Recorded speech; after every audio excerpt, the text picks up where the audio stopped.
Hello दोस्तों, नमस्कार। स्वागत है आपका इस YouTube चैनल पर। दोस्तों, हमने पिछली क्लास में पढ़ा कि भारत के भूगोल से संबंधित कुछ महत्वपूर्ण आंकड़े थे, फैक्ट्स थे कुछ, उसके बारे में हमने डिस्कस किया था। और जैसा कि ये भारतीय भूगोल से संबंधित ये सीरीज चल रही है हमारी, और उसी कड़ी को हम आगे बढ़ाते हुए जो अगला जो चैप्टर है भारत के भूगोल का, वह है भारत के भौतिक प्रदेश, फिजियोग्राफिक रीजन्स ऑफ इंडिया। क्योंकि ये विभिन्न एग्जाम में बहुत बार पूछे जाते हैं इससे संबंधित क्वेश्चन, और ये बहुत ही इंपॉर्टेंट टॉपिक है फिजियोग्राफिक रीजन्स ऑफ इंडिया। और हर एक एग्जाम में इससे संबंधित कुछ ना कुछ 2-4 क्वेश्चन आराम से पूछे जाते हैं। और जैसा कि आपको बता दूं कि हरियाणा में सीईटी का जो एग्जाम होना है मई और जून के आसपास, तो उसी को ध्यान में रखते हुए हम साथ साथ में आने वाले दिनों में कुछ महत्वपूर्ण जो हरियाणा जीके या इंडिया जीके कर लो आप, उससे संबंधित जो भूगोल से संबंधित जो क्वेश्चन है वो हम डिस्कस करेंगे। और कुछ सिलेक्टेड क्वेश्चन है उसके बारे में हम डिस्कस करेंगे। तो बने रहिए हमारे साथ। आने वाले दिनों में आपके लिए बहुत खास जो है और कॉन्सेप्ट है, जो है मैटर आने वाला है। तो आज हम डिस्कस करेंगे भारत के भौतिक प्रदेश। भारत के भौतिक प्रदेश जो है वो मुख्य रूप से 5 माने गए हैं। कौन कौन से हैं? सबसे पहला जो है, क्योंकि आपको बता दें कि पूरा जो भारत का भूभाग है वो एक जैसा नहीं है। पूरा जो भारत है उसका जो भूभाग है, उसकी जो संरचना है वो अलग अलग है। कहीं मरुस्थल है, कहीं मैदान है, कहीं पर्वत है, कहीं पहाड़ियां है, और कहीं पठारी प्रदेश है। और ये जो प्रदेश है वो विभिन्न दृष्टि से अलग अलग है। चाहे वो भूवैज्ञानिक दृष्टि से कर लो आप, जो संरचना है इसके निर्माण की उसकी दृष्टि से आप कर लो, चाहे वो जलवायु की दृष्टि से करो, चाहे वो वनस्पति की दृष्टि से कर लो, तो विभिन्न प्रकार से ये प्रदेश जो है वो अलग अलग अपनी विशेषताएं रखते हैं। इसलिए जो भारत का जो भूभाग है वो अनेक भौतिक प्रदेशों में बंट जाता है। तो उन्हीं प्रदेशों को हम आज डिस्कस करेंगे, और इनकी जो विशेषताएं हैं वो हम आगे आगे पढ़ते जाएंगे।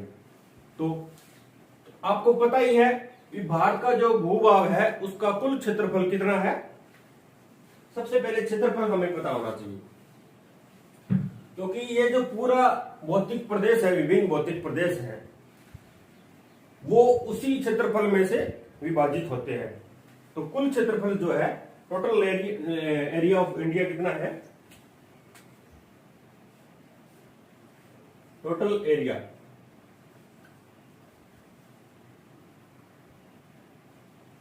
ये है 32,87,263 स्क्वायर किलोमीटर। ओके, ये जो टोटल एरिया है वो भारत का कुल क्षेत्रफल है। और ये भारत का जो इतना क्षेत्रफल है वो पूरे वर्ल्ड के अंदर कौन सा स्थान रखता है? 7वां, 7th biggest country in the world. 7th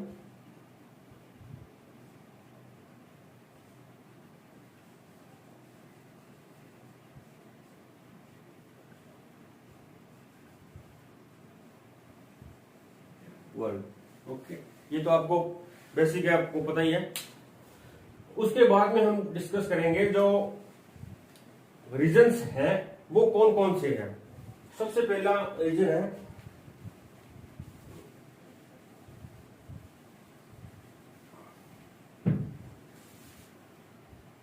पहले हम रेशो देख लेते हैं, कितना जो क्षेत्र है वो कौन से क्षेत्र का है, कितना परसेंटेज, और उसको हम एक बार नोट डाउन कर लेते हैं।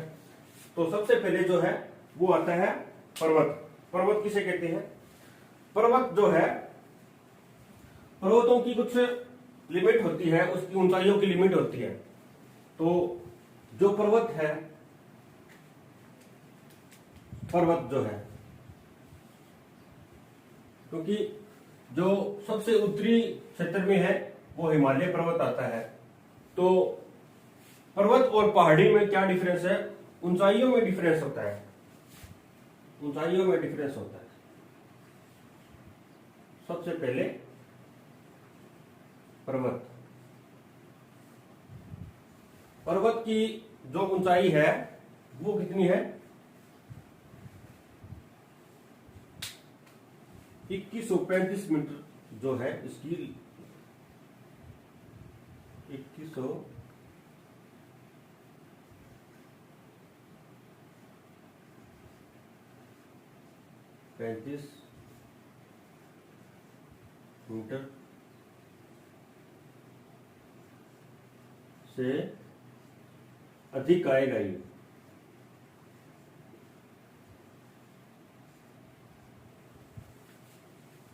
मतलब जो 2135 मीटर से अधिक है उन्हीं को हम पर्वत के नाम से जानते हैं।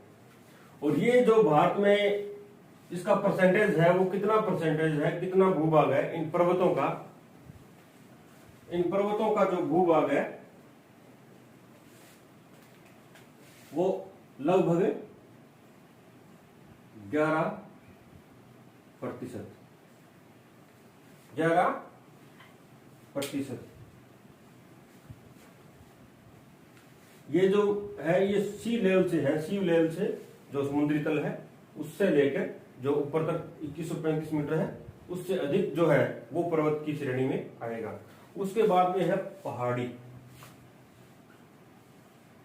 पहाड़ी, पहाड़ी क्षेत्र, ये कितना है? ये है समुद्र तल से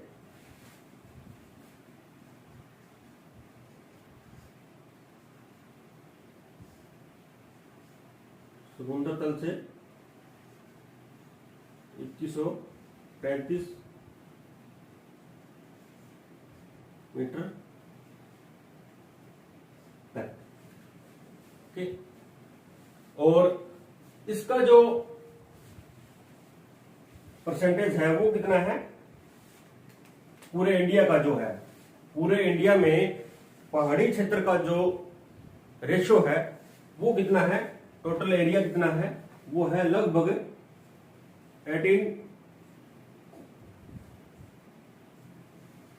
18%। उसके बाद में जो महत्वपूर्ण भूभाग आता है वो आता है पठारी क्षेत्र। क्या आता है? पठारी क्षेत्र।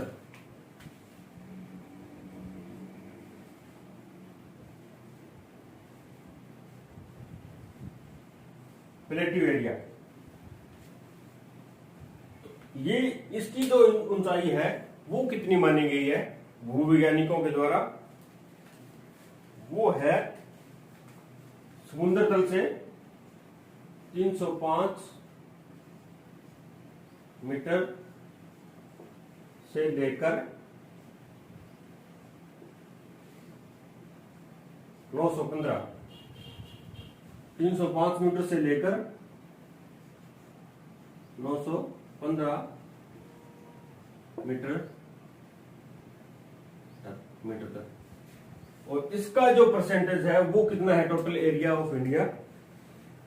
ये पड़ता है लगभग 28%। 28%। ये जो है पर्वत, ये इनकी ऊंचाई जो है, सीमा ऊंचाई की जो सीमा है वो मानी गई है समुद्र तल से लेकर 2135 मीटर से जो अधिक है, 2135 मीटर से जो अधिक है वो पर्वत की श्रेणी में आता है। और पहाड़ी की जो ऊंचाई है वो है समुद्र तल से लेकर 2135 मीटर तक। और उसके बाद में पठारी क्षेत्र को मैदानों से जो अलग करती है वो ऊंचाई है मुख्य बिंदु, और ये जो ऊंचाई है वो 305 मीटर से लेकर 914 मीटर तक जो ऊंचाई है वो पठारों की श्रेणी में आती है। कुछ अपवाद भी हैं, जैसे यहाँ भारत के जो उत्तर पूर्व में तिब्बत का जो पठार है, हालांकि वो पठार की श्रेणी में आता है, लेकिन उसकी ऊंचाई की अगर बात करें तो लगभग 5000 मीटर की ऊंचाई उसकी है। तो ये कुछ अपवाद भी हैं जो कि पूरे वर्ल्ड के अंदर आपको कहीं ना कहीं दिखने को मिलते हैं। उसके बाद में जो तो महत्वपूर्ण पार्ट आता है, भूभाग आता है, वो है मैदान। फोर्थ पॉइंट जो है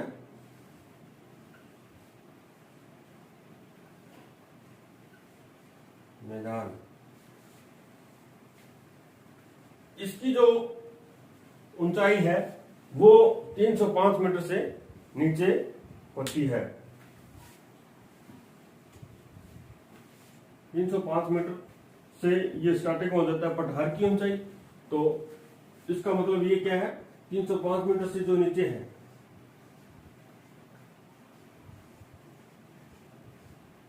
से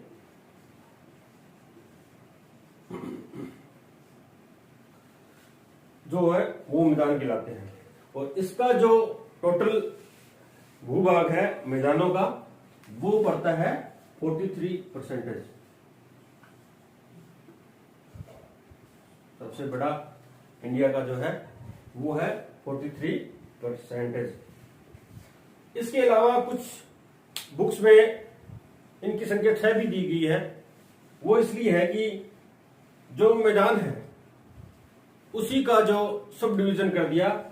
यहाँ जो थार डेजर्ट है, थार मरुस्थल है राजस्थान का, जो है पश्चिमी राजस्थान का, उसको सब डिवाइड कर दिया इसमें मैदान के अंदर। हालांकि इसको पूरा को पूरा जो क्षेत्र है उसको मैदान माना गया है, लेकिन उसी मैदान में से जो है थार डेजर्ट को अलग डिवीजन के तौर पर दिखाया गया है कुछ बुक्स के अंदर। उसके बाद में एक और महत्वपूर्ण जो है पार्ट आता है, वो आता है इसके अंदर भी हम काउंट कर सकते हैं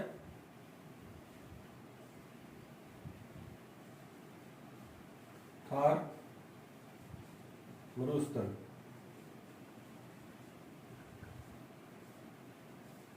थार मरुस्थल और जो पांचवा जो है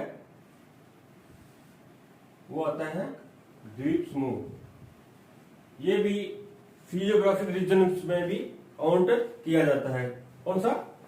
द्वीप समूह।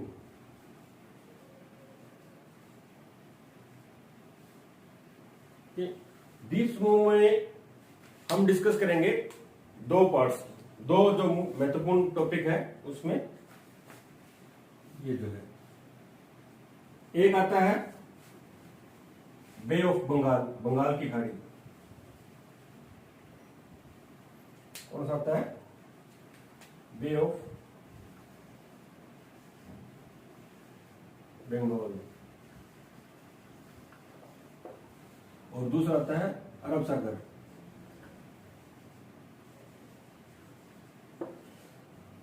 जो द्वीप समूह है उनको दो कैटेगरी में हम डिवाइड करते हैं। फर्स्ट आता है अरब सागर का,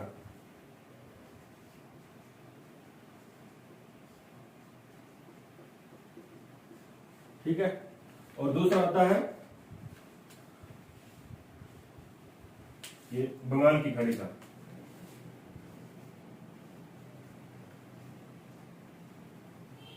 बंगाल की खाड़ी, ठीक है।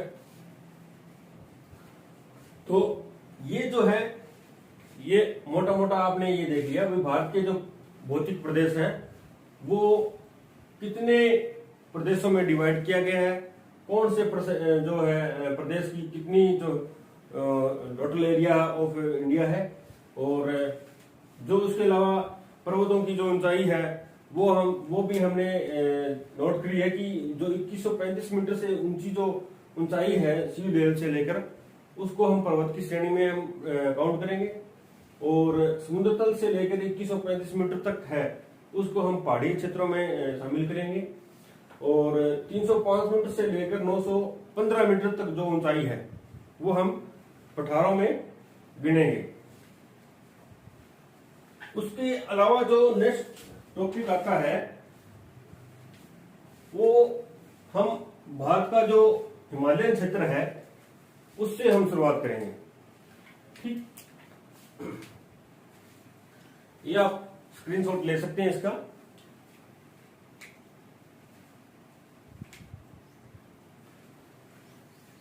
हम आगे जो डिस्कस करेंगे वो इन्हीं जो टॉपिक्स में से विस्तार से चर्चा करेंगे आने वाले क्लासेस के अंदर।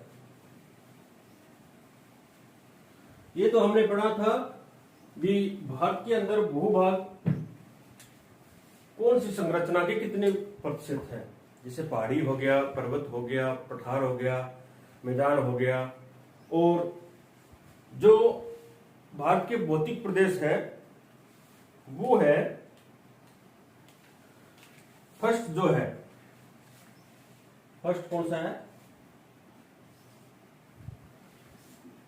हिमालयन पर्वत।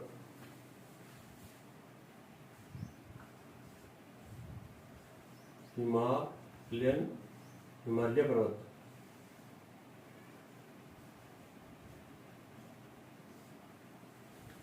दूसरा है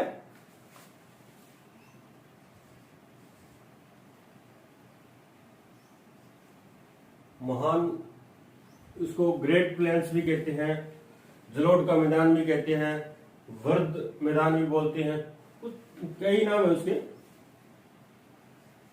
मैदान या उत्तरी मैदान कर लो आप।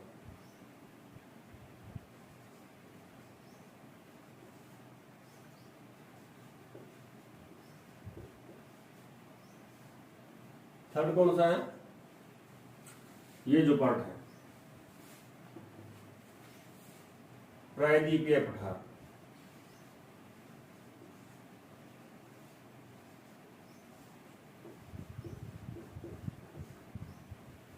चौथा ये जो समुद्र तटीय प्रदेश है वो।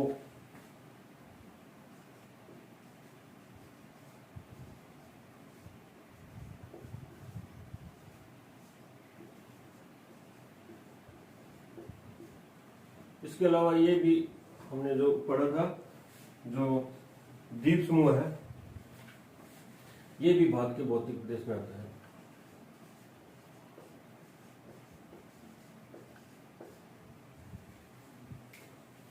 उत्तरी मैदान के अंदर ही जो है मरुस्थल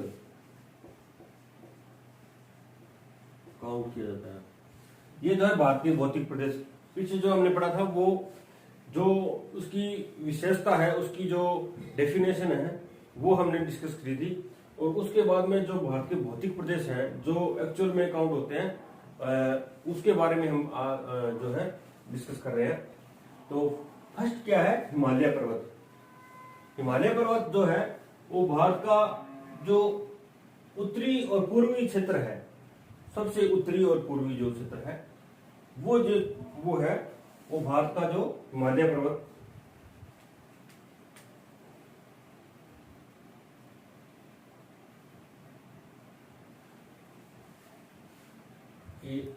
यहां से लेकर सिंधु नदी के गार से लेकर ये जो है ये एक आर्क टाइप में पाया जाता है, ऐसे इस तरह से।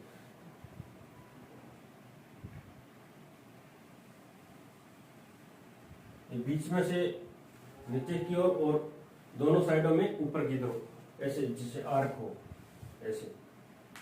ओके, तो ये जो हिमालय पर्वत है उसके बारे में हम नेक्स्ट क्लास में हम डिटेल से पढ़ेंगे, लेकिन कुछ जो ब्रीफ में है हम उसके डिस्कस करेंगे। ये जो हिमालय पर्वत है वो भारत की जो उत्तरी पूर्वी सीमा है वो प्राकृतिक सीमा बनाता है, और इसी पर्वत से विभिन्न सदाबहार नदियां निकलती है, और इन्हीं नदियों के द्वारा जो अवसाद जमा किया जाता है, उससे ही जो विशाल मैदान है उत्तर का, वो उसकी रचना हुई है। तो यहाँ से नदियां निकलकर मैदानों में प्रवेश करती है, और मैदानों से ही इधर डेल्टा बनाती है, डेल्टा बनाकर समुद्र में विसर्जित हो जाती है। तो ये जो हिमालय पर्वत है उसका जो टोटल एरिया है वो कितना है? 5,95,000 स्क्वायर किलोमीटर। इतना जो एरिया है वो हिमालय पर्वत का पाया जाता है। और हिमालय पर्वत के जो विभाजन है वो देशांतरीय विस्तार भी है और अक्षांशीय विस्तार भी है, उसका विभाजन भी है सभी। तो इस तरह से हम 4 पार्ट्स में डिवाइड करते हैं हिमालय पर्वत को। ये जो है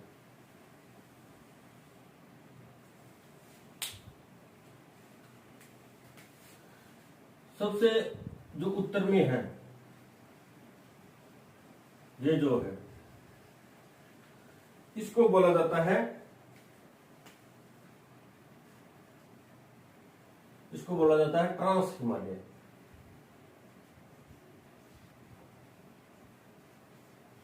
ट्रांस हिमालय। उसके बाद में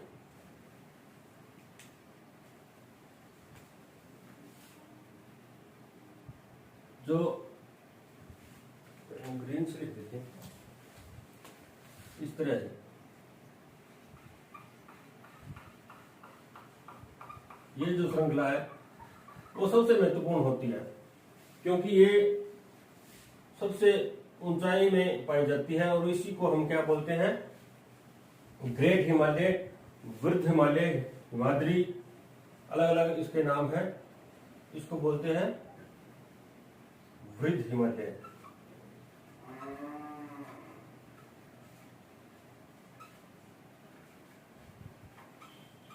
वृद्ध हिमालय।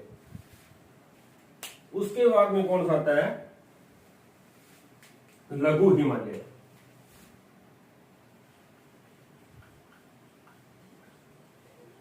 ये जो 4 विभाजन है वो उत्तर से दक्षिण की ओर है। ये जो थर्ड पार्ट है वो क्या कहलाता है? लघु हिमालय। ये एग्जाम में बहुत बार पूछ जाते हैं, उनकी जो है दिशा पूछ ली जाती है भी। उत्तर से दक्षिण की ओर जो क्रमांक है हिमालय के विभाजन का, वो आप नोट करिए या लिखिए। और उत्तर से दक्षिण, दक्षिण से उत्तर की ओर भी पूछ लिया जाता है इसका जो है विस्तार। तो इंपॉर्टेंट हो जाता है ये टॉपिक। ये है लघु हिमालय। फोर्थ जो है, इसकी जो लंबाई है वो सबसे कम पाई जाती है, क्योंकि उत्तराखंड से लेकर ये जो नेपाल आता है, ये जो है ये चित्र है, नेपाल के जो फुट हिल्स है उसमें ज्यादातर ये पाया जाता है। और सबसे अगर लंबाई अगर बात करें तो इसकी वृद्ध हिमालय और ट्रांस हिमालय के, जिसकी लंबाई कितनी है? 2400 किलोमीटर। ओके। और सबसे कम किसकी है? ये जो सबसे दक्षिणतम है, सबसे दक्षिण में जो हिमालय का पार्ट है उसको हम क्या बोलते हैं? शिवालिक श्रेणी। क्या बोलते हैं? शिवालिक रेंज।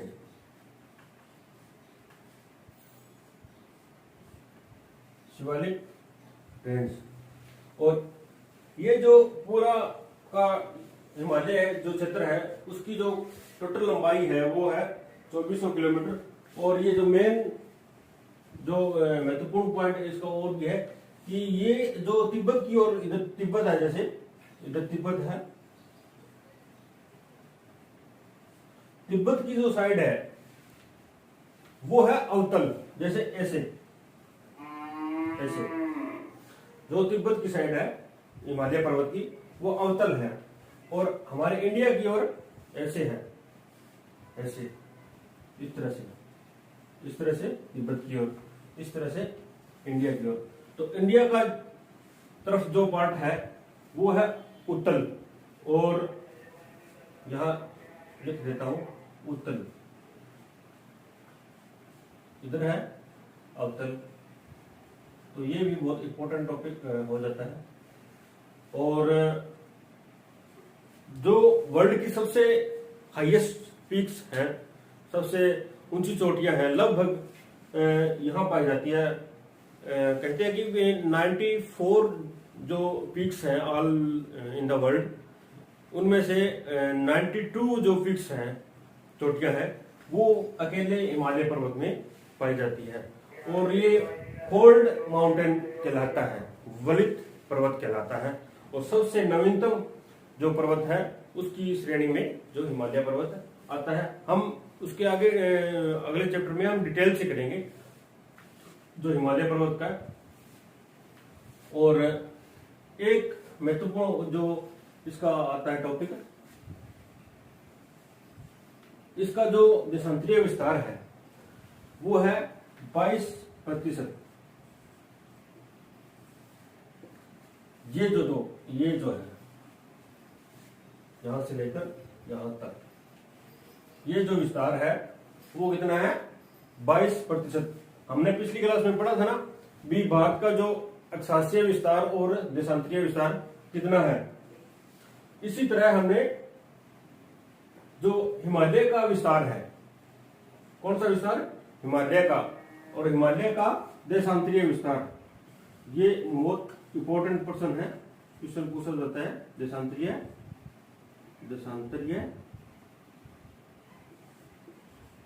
विस्तार हिमालय का,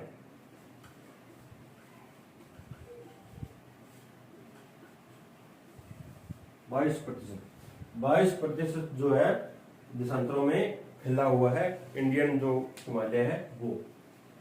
ठीक है। तो उसके बाद में जो उत्तरी मैदान है, उत्तरी मैदान किससे बना हुआ है? जो हिमालय से विभिन्न प्रकार की नदियां आती है, बड़ी बड़ी नदियां आती है, जो सदाबहार नदियां बहती है, वो जो बहकर है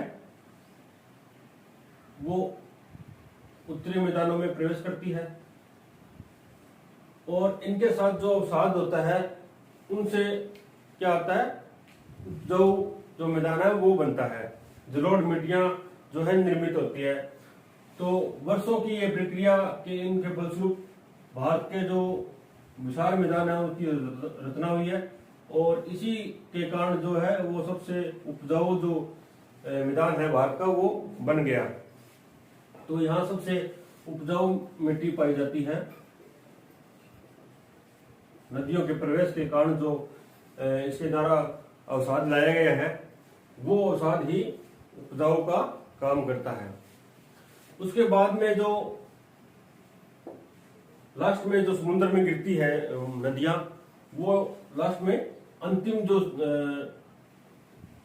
चरण है वो है डेल्टा का। तो डेल्टा बनाकर ये यहाँ अरब सागर में गिरती है। यहाँ जो मुख्य नदी है वो गंगा, और यहाँ से होकर जो ब्रह्मपुत्र है, गंगा ब्रह्मपुत्र का डेल्टा जो यहाँ बनता है, गंगा ब्रह्मपुत्र डेल्टा। यहाँ जो डेल्टा बनता है सुंदरबन का डेल्टा, ये इंपॉर्टेंट बहुत है। सुंदरबन का डेल्टा कहाँ पाया जाता है? भारत और बांग्लादेश में, ये समुचित रूप से। और ये जो सुंदरबन का डेल्टा है, सुंदरी वनों की अधिकता के कारण ही सुंदरबन का जो है नाम दिया गया है। और ये किन किन नदियों के मिलने से बना है?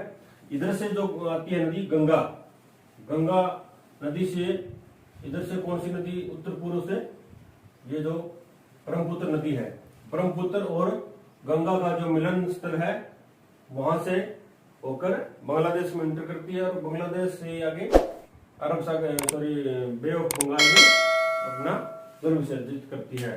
तो इन्हीं डेल्टा को क्या बोला गया है? सुंदरवन का डेल्टा। आगे हम विस्तार से करेंगे इस सब जो भौतिक प्रदेश है उन सब की हम डिटेल आगे करेंगे। अभी हम मोटा मोटा उसके बारे में डिस्कस कर लेते हैं। तो उसके बाद में आता है प्रायद्वीपीय पठार। प्रायद्वीपीय पठार ये जो इलाका है, ये जो क्षेत्र है,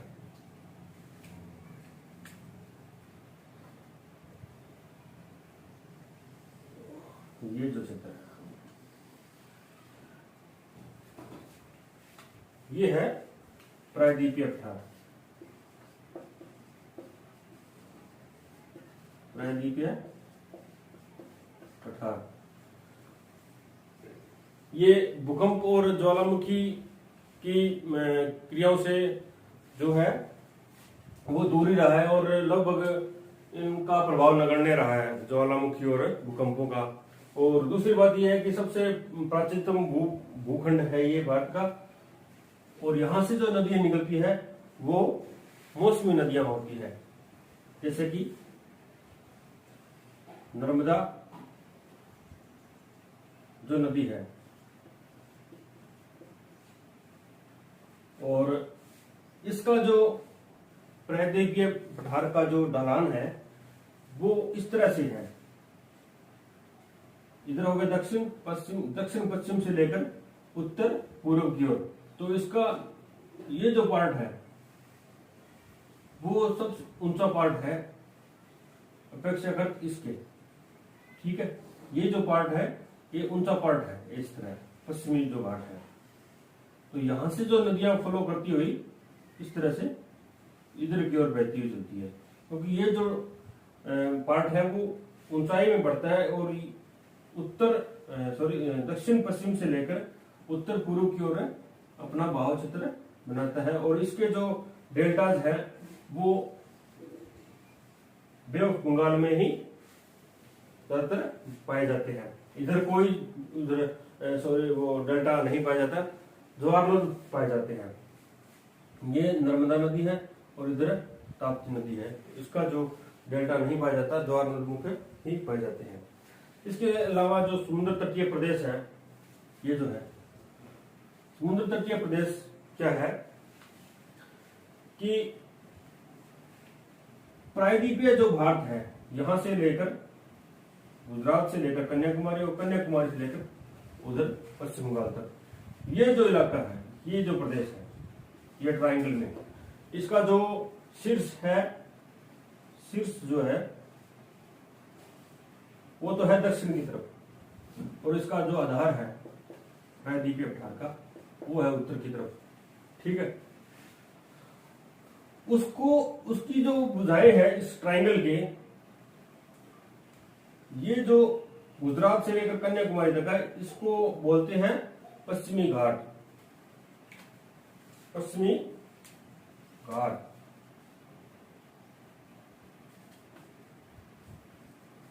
पश्चिमी घाट, और इसको बोलते हैं पूर्वी घाट। पश्चिमी घाट की ऊंचाई पूर्वी घाट की अपेक्षा अधिक पड़ती है।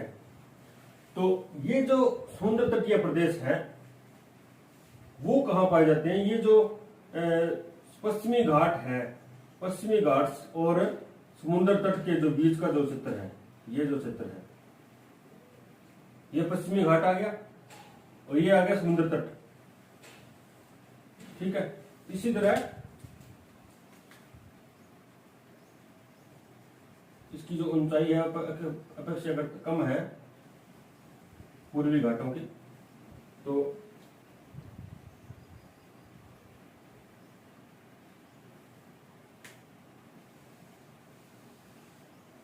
पूर्वी घाट आ गया। पूर्वी घाट और समुद्र तटों के बीच का जो क्षेत्र है वो क्या कहलाता है? समुद्र तटीय मैदान, समुद्र तटीय मैदान। इसी तरह जो पूर्वी घाट है पूर्वी घाट और समुद्र तट के बीच की जो दूरी है उसी को हम क्या बोलते हैं, समुद्र तटीय।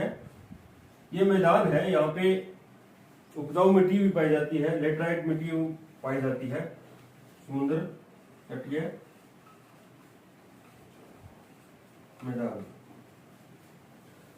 ठीक है, हिमालय पर्वत के बारे में हमने देख लिया, उत्तरी मैदान के बारे में हमने देख लिया, और प्रायद्वीपीय पठार जो है वो जो है उसमें से उसका जो आधार है वो उत्तर की तरफ और शीर्ष जो है वो दक्षिण की तरफ, और यहाँ से बहुत सारी जो नदियां हैं प्रायद्वीपीय पठार से वो निकलती है, जैसे कि गोदावरी नदी हो गया, कृष्णा नदी हो गया, इधर महानदी हो गया। और इस प्रायद्वीपीय पठार में से बहुत सारे जो है छोटे छोटे पठार पाए जाते हैं, जैसे अमरकंटक का पठार हो गया, इस तरह से यहाँ अमरकंटक का पठार हो गया, इधर कर्नाटक का पठार हो गया, इधर मालवा का पठार हो गया। और जो सबसे महत्वपूर्ण श्रेणी है वो है इधर विंध्याचल श्रेणी जो है। प्रायद्वीपीय पठार बहुत ही इंपॉर्टेंट हो जाता है, विभिन्न परीक्षाओं से संबंधित इससे बहुत हजारों प्रश्न बनते हैं प्रायद्वीपीय पठार से। तो इधर जो है विंध्याचल श्रेणी, नर्मदा आ गई, ये आ गया सतपुड़ा, ये आ गया सतपुड़ा श्रेणी, इधर कर्नाटक का पठार आ गया, ये दक्कन का पठार, महाराष्ट्र का जो क्षेत्र है दक्कन का पठार।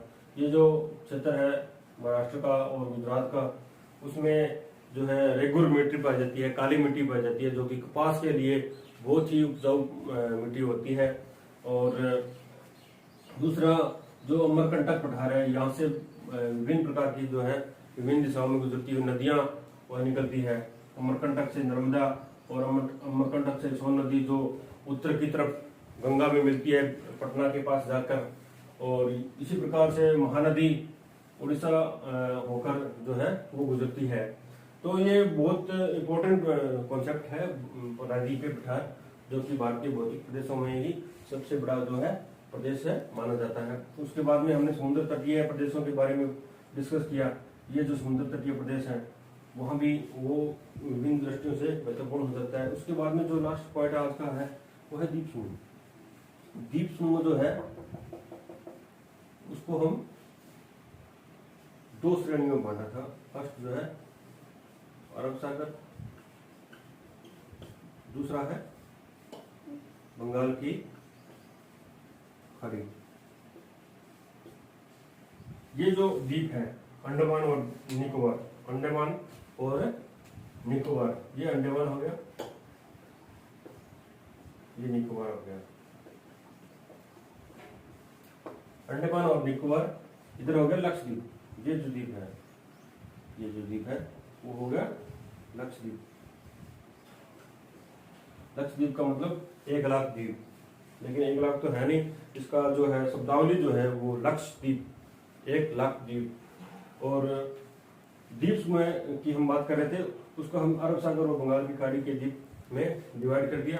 और अरब सागर में जो द्वीप है वो लगभग कुछ ही मात्रा में, लगभग ये 37 की संख्या में पाए जाते हैं। और इधर जो है 204 के आसपास जो है संख्या इसकी पाई जाती है। 204 जो है वो ज्यादा द्वीप उसमें अंडमान निकोबार द्वीप में पाए जाते हैं, और लक्षद्वीप में बहुत कम संख्या में पाए जाते हैं। लगभग उसकी 37 के आसपास में संख्या बताई जाती है। और उसके बारे में कुछ महत्वपूर्ण बातें हैं। इसकी जो सबसे ऊंची चोटी है वो है सैडल पीक, सैडल पीक,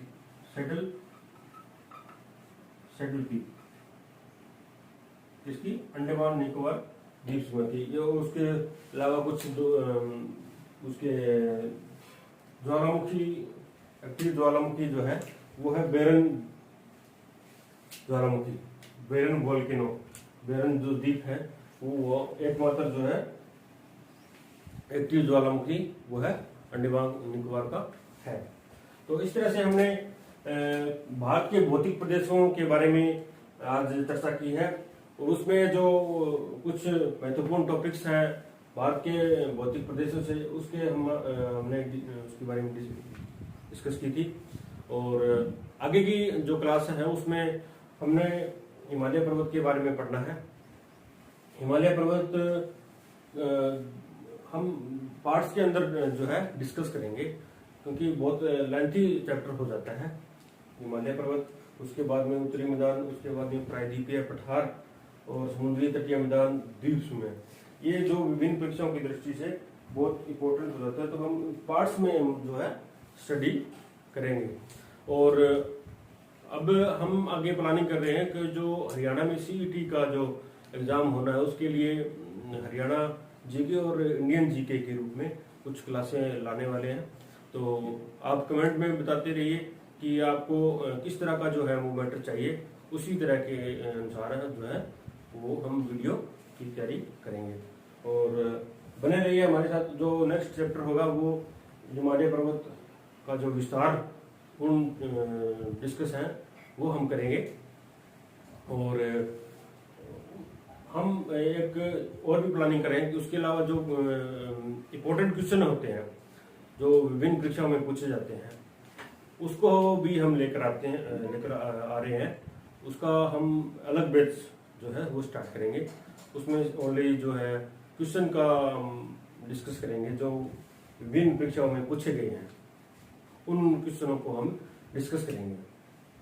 तो आप बने रहिए हमारे साथ। और नेक्स्ट जो क्लास में है हम हिमालय पर्वत का जो है वो डिस्कस करेंगे। तब तक नमस्कार सभी को, धन्यवाद। और इस चैनल को है वो ज़्यादा से ज़्यादा सब्सक्राइब कीजिए, लाइक कीजिए, कमेंट कीजिए, शेयर कीजिए, और तभी जो है अगली वीडियो के लिए जो है वो हौसला जो है वो मुझे मिलता रहेगा। और इसलिए आपको रिक्वेस्ट है कि इस चैनल को जो है सब्सक्राइब कीजिए। धन्यवाद, नमस्कार।